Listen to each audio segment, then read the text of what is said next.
In this video, I'm going to tell you all the important details about contractual changes. When a change to a purchase order is required, a contractual change will be created. This makes the change official on the purchase order. The purpose of the contractual change feature is to facilitate the management of contractual changes by creating different change groups such as change requests, additional instructions, amendments, penalties, and change orders. In this video, I'll show you what information you can find in the different types of contractual changes and how to access them. I'll start in ID with a look back at the purchase order, where you can see what types of modification are allowed in the purchase order information on types of authorized changes right here.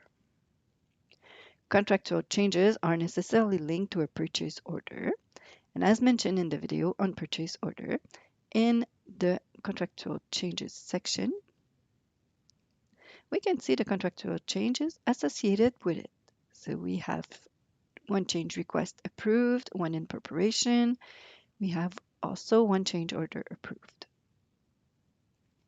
Now that we've seen the change request and change orders associated with this purchase order, let's take a closer look at these contractual changes. You can access them by clicking on the reference just right here. This opens the contractual change in another tab. Alternatively, they can also be accessed from the execution menu, contractual changes. There are different groups of contractual changes: change request, instruction, amendment, penalty, and change orders. And within each of these groups, you can find different types. For example, in the change order, you will find types change order and change order without change request. Change requests and change orders are linked in ID, and they are two steps modification. The change request is the first step.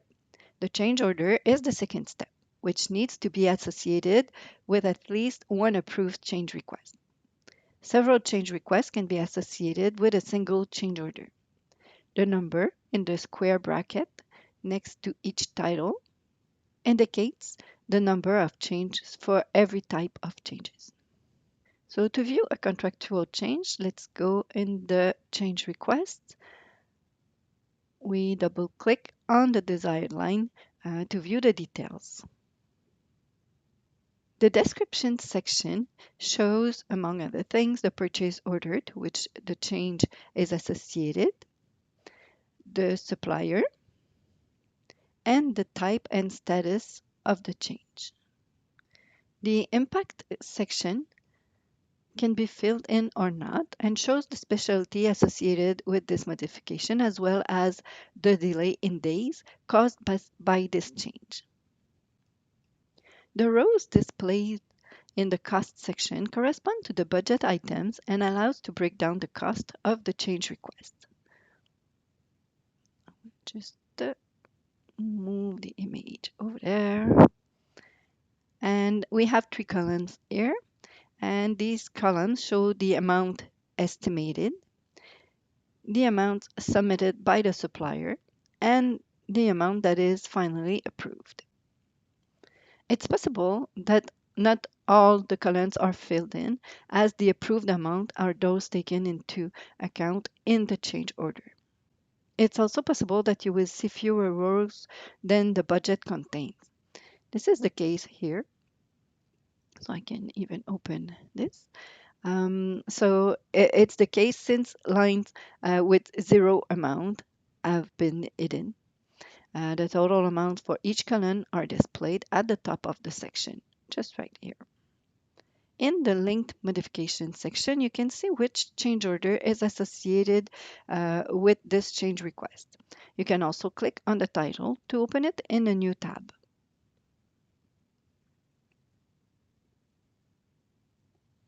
I'll just go back to the change request. There's a cause section. It's right here. And the cause related to this change request can be indicated along with the percentage associated with each cause. This can be useful in the event of litigation. This section is not available in change orders that require a change request. In the associated document section, a document or URL link may have been attached in the associated document section. Let's take a quick look at a change order that has been created in connection with this change request. So we just go back to the contractual changes page. We'll select change order and double click on the change order we want to open. Most of the sections present the same information as seen in the change requests. The link modification section displays the change requests associated with this change order. Since one or more change requests can be associated with this change order, the cost breakdown section shows the information that has been entered in all the change requests linked. Once approved, billable changes, that is, the change orders, amendments, and penalties, will be available on payment requests and invoices. The purchase order with which the change order is associated will also be amended with the change order amount, as we saw at the beginning of this video. That's all there is that you can see on the contractual change page. We haven't seen all the change groups, but the other groups display the same information as we've just seen. The next video will tell you about the other items you can see in ID, such as payment requests and invoices.